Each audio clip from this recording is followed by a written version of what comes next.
kilo kon jega chika jada nerjas kalo ay mawe kan wardo tv family gwan yala be jawla be lengtina nyamanun kanya duni mer yang do palam barara tema ko be non lo tinyi tidin kono be lenga tong nentina wi mon kelew lara nyam goro go balar kono min tore doran ka greta panga ken nyam lara ma le lon kan idealtin kono chare mudin mi chega man ci tore doran chajene na ken kan ideal kon la family to kon ret titere de ka nedin kon to korngoni Shi mara ko dialtin kono tere wuro menante ka tinta kon dial kere de ko menante kontin kana te ganga yen wore dar ko greta pan gang ni pana manen ni wallete ne de kono chal ko kuma ter pakir ma ya di jare de lago jen bo ne tin kono chal ko ichap wacha ko kaira lago jen point ente ma gwate kono ko boktin we kana tin kono kwala chola gad gone dial ko re yiri amana re rom de kono chika wo nyurtin ka charo burtin ke kolke no kono te ka tin ta me lago jen te joy go jen gwana te tin titi ka nyin jet ka loya longa logo kuma tel pakir ma yadir chakulo na je go jen gore je pujo go be cha be kono char ka cham no rebe ka tim gwana ante ka tin kulara me ko lo ko ndi al kono tin kono char ka ju mondi al ko ka to mara ga me go ko ndi al chana be gibu ab katin ndi al kon let kon ko kuiko bana te ka lo ka me bana let kan ne kon min dini je longa go ne di al tin kono te go ma ta ma cha jala go go te ka go de na de ka jen tin lo ina wujan ka pan ga kono ndi al kon la lok ko kuiko go ken panken bagat kana mande ko lorar gonde kon te katin antamena me cha kuto on go jen me chala joje ba lora ma we kan diar kon la nyol ka tegna da ken ka social media en gonta ma che joye go yen pan kun en le ko chen me cha nyol no gota na te katin jela la wajjen kan ide kon kwala chole ne salwa kir ma ya dir kana ga no de kon ko na la kam direct na kan bana ba ko boken de lora ma de go kan diar go puchi de go de nyo na site cha na tana te katin dum de go antame he joye go jen gwana no ko ken gwale je ka je go la kana wo je ka je lora ma we ka yen ga diara kon la te ka camera ne chela yen ngone news ka social media en go melo ro de cha je la ro go ne de kon chel ka eldes kon en go beje long ye ka kan nordo tv en go melo ro de yen sur minane chel ka go go te cha tinde yen ka chong amani changa na chiti di ala kon la ko ren go ma chika lo go ante ma che joye go jen ri nan boga te ma wong ni jen go te kon te cha te ka tire yere amanda tar jen ala kon te ka tin ka go cha location cha ja ngai melo no go cha ja lar te me go ken bare we cha moy kana za ken tin kono la ngai ka je go ken panken ga te ka wena ba mi dong ne cha nyoka malar ka ba cha lar go ken panken ka ne ken kon te pinjel ka kele ka cha kon ala mat ka re na ba la go ken panken ga ji chen kel kana ba na kula nyo go di ala kon chi na chi ka putin ti ro du ni ne kon te we ka pan ga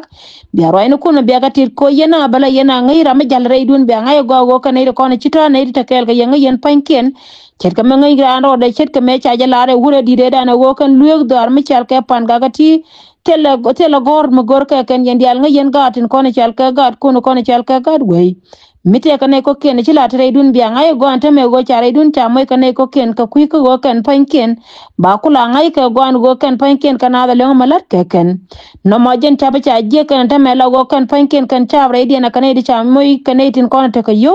de je lar ye go an go ante me go cha da go ni dial kon tin tin yen wer community tre dun ka ne dial an ran che ani chap ka ne dial no kon chal ka chap do ri kun dial ta ka ne di cha ko kan ti kwa ye le ka tin dial kon gor ka ken jena nana ci to tamare do ro greta pan gaga wajen ci te ka jipen ken jinyal malo no go ne kon te pin ken ne kon lar kana malumat ka dubbe kon ci chap ci ka chote ne kon te nyal ga ne ko ari ko la daira ga ken ci helicopter te kon bo kana ga ken titi ka ken kon ci to ka jena cha ala de je ja ne geno go bala ne kon ci al ka cha bo baro ne ken ba ka tit ci jawche ben kan ro kon chal ka ji jonga le yen go ne te kon te je re dar ma chal ka na ser kan wolang te ci re ne ka ko ba cha ka walora kan nyam do ar kar ya nyali chala ro go kan de ni te dia te kon ci ka chop panken ci ka chop re dar ma chal ka ci ka chop ka jonga le state kula dar ma chal ka e bor ka betole min dit ci ka chop tina la go kan panken ka tina tam Chinaitin kon chal ka kuma sel pakir ma yadi chinate kon chaka walor ka tor biele go ne dia te kon te ka tin nyam doar chala go go chaga tin kon chal ka gad greta pe bor chaka nang re dori ken ka chaga bor chaka no re dori na tam ela go jen men bukula to jenen Kiroi ben kanaitin kon chal ka ji jaz ne ging ne go kuma point te ka plan ko gore jeder gore lo ka ba Roy mela lar ka jeka jen la gay ka jen lo yente yere mala ke ku mente me plan mo jatin gor ka ne je gon go ken panken bene ken tibi ku chop wan ante yentin cha jo me cha jela go go te ku men chal ke ku ma sel wakir ma yadi te ka plan ko gor ba lo ka ko bo jo me che benete me la wone te konte cha des ka Greta Pebor che jene chine kenten kono kulo gwa ma chika woti na wate ka kwerkel me la kwerde yemembor mi chi la ro jen pointe jene che bete ka rol kaniro kono chal ka Jacobo wacha jo were kwarda ka chala ka sijen ku jo me kwela wakana ire kono chal ka Jacobo amano komishina na chala komishina dar me chal ka Jacobo me lar je tamara kana ire kono chal ka Greta Pebor en go bi aja ngai go yen chaba kono chal ka chab jine ba Sudan tire dun chala to ka amnu la to ka ku medun mulo go kuma Salva Kiir ma yadi tene ire kono chal ka Greta Pebor cha ka tret ka chene ire kono chal ka kwar kende kala ka cha ka moy ka bomen go jen chi yotin kono chal ka wital pa kana wigarang so wital pa kana chop mulo wigarang te chobre we ka Greta Pebor anta me jale la da naba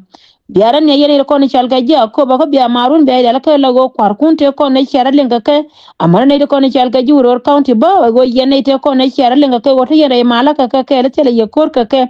mono go ken panke na wachi kuma mala kuma Salva Kiir chai kaire da kana ne tin ko na kwala chola ga dar mi chala Greta Pebor tin ko na lat ke la da ken ka ku business yone men ji to ka juba Rai mejanande gorde nyoka malare ye ka jen kuy kam je ka wona go biata ka ngaitin ne ko na chal ka je akobo charo ma chaje lar ne tila non ka jani geni go ka plan mi che ka wona ka chala ro chi ne te kon te lep ka te go ke go jen panke na mi che chaje to jana de ka te ka mai kala kan chi ka cho boran ta ma cha ne te ngona kan cha ka walor kar bi ne to ngati dir chi ka jen tor ma chal ka i jongale cha ka walor tin kan ta ma chi ka choptin dere to on go jende du ne chap ka kende ko chaba kan kama ko marun chori ala ka go be chu kan ka be chu te geleng tin me chi ko na du ne go chi ro master to chi go barar ka ku men chal ka ku me jongle ka ro ade chi ne de ko ne chal ka ji jas ne ging ne charo ma cha ja lara ken min dong din de nyoka mat ko na mi to ore dar mi chal ka ip are dar mi chal ka de dar mi chal ka sorry kan naser kana dar mi chal ka wulan ka ku ko na chi alin pan ba mi ton nyoka mi chwa ba je ka ro inde ko na chi benen en wale en go jente ka ne tin jar yalla ka go kan panken taro man ne te ko de te dor mi chal ka i mai wut ala go jena mai wut te ka ne ri char yalla ka tin te kan kana ka ne cha kon ta je ka we sekre de ma we kan nori Munu go kone da na ichi alinga go jen point na ichi anang dor mi chal ka ilungu chuk ala go jen ta me point de kona mo ba ya la lar mo go atine go jen point de kona kana je ko jen ba cha ba ko kangan go jen te ka tana de chama je ken kana ite to wate kana ila ne kuma te kona te kel kana ide kona chal ke ne de kona chal ka ga ja te ko kuore na pa la kuore Munu go jen point de kana ite to wa ken point ken te ka pom list cha kwa tin ko ko ba kon ba jo ka ba ken ko bene ko kene kula nen ka ba jo kula la ro ko ne te lung Chabana ne cha kula lara kan je na konche be chupchie ni ken ba wala yore yiri chet ke melat ke tane ne kono kula chie ke ne ken kono kula ji ku mete cha moitin en go yen cha mo da kama kaya le kun re ke mete yin tin go kono mo cha je cham go ne to kono tetin cha kono mo cha nyo kama nanga je teme la go de ke je ku mi ka cha le ne larbo en go ne te kono chal ke lar ke mo bla je chore dar me chal ke Ethiopia ka lat ke ku kwan mi chie ke go na ba Dung no go chi ku mi chal ke ku mi Ethiopia cha lara go go chi ne ko ne chal ka ji material we dien chi kana lara go cha ka mo ke lag ba de melar ke ji South Sudan ko go gamba ko na matin ko na na be ke Ethiopia chi ji ke lara go go jen point te billion mo je ko ne cha no ku dar mi chal ka South Sudan ba ki jo mo cha ben kana ko ne chal ka ji material tin ko re we dar mi chal ka Ethiopia go jen cha lara ke no go jo ka ji South Sudan go lok dun gombe tin ku ne ya ka lok da ngai ne gombe tin ba ko cha ba ko ne chal ka cha na ter ka ne cha bulang Wata inda wapen tino go big na ika moika kon baka kam koni chalo kone nana ngai na igwambe tin ba. Raya mo chaje de gono kane koni go kan panken chika de wote ke connection kane de kono kwale chore latin lat kel ke humanitarian jirol buny. In go de kono mo de jari alaka kene ka de go jaka de go gorduo be jene kula teka chab de kono chari alaka re idori kende kono kwa kuma kwa eta po de kane go kan panken bika ben ko kan pan ba kula ngolo go kono mo chaje kap. Taro mo cha ja kwene no ko gore je go bi ate ke LinkedIn ne tina sen go to ko ken plan ken ko lar ke ku Salva Kiir ma ya di de ta matel me chap cha yo ken cha ga daga pinye ken dor me chal ke Ethiopia chu ngone ne de ko ne chal ke ne kentin taro me cha ja lar go jen point de cha jo en go cha ne tin ko no kwale chole ji Ethiopia ken point ken cha ka de wono go de ko ken dung de go chi ka nyan Min dong dien teke family kel me chala ran go jen te dor me chal teke family kel ne te token ka ji ai go wakan chi ka jien go me charen bartino wakan panken chi ka wador me chal ka Rwanda ka ne te token panken wa cha ka jo wo bi a jere wo ka ko ka men je ka ci ne to cha bala ko lu na ken cha la go wo de ko je go wo de kala kan ni ko ne chal ken ne sel fakir mai ko ne to ngana ken ci ka pot ka Rwanda ka ke wa ken ne to cha ka wallom kan ne ko ke dum no go wa ci ko mi chal ke ko Rwanda che ben ka ne family mo ya family nuari wa jen point de je medan ka waje puda ka jube ce jen ta gar ka ce kana ka Rwanda mun go jen ce wata kane da shi cinga ka kai ya pan mena kane ta to kane da kono kwala ce li jang ki warga ke ben kane da kono kwala ce le landlord ce mun ce ga ma ce je biya jen cienda mun go ci jawo ma ce wajo yen ta me go jen point de ce wata ka seta mi ce ben ne kane da kono kwala ce le family jante ka kelba bana ideal baka la go te da wi da kono yenti na ta me yene da kono jel te pot te mbarka rodien en go kuma michal ke kuma sel fakir ma ya di lor ne je wan gwa mate no tetin ba yin sa palar yendi alor re wini di ala konta yentin yene re kono chal kene te kayi za afrika gwan di ala kono chengentin biya mar kun biya gatit kane kun amane yene tin konta kana ro ba biya te dun biya jatit ti cha jala ro mi shi ko wonon ta me lago jen do bana kwala da ken gwan di ala kono te ka tin go gor ka je pujo go biya yin chui gwan di ala konta yentin dum no wajira an me juru ne ka yiyo ko che de to on go de jorde de moy kamal de moy kamal je ka dun ko te ka sudani mi shi moy kariya go che la bi gen gwa ma titino anamo ba kwani dun ko ro ko witin kon te ne di ata ka tin ngai kon di ala go me go maru karamanan te ka jikker cha de longa be le ka duwar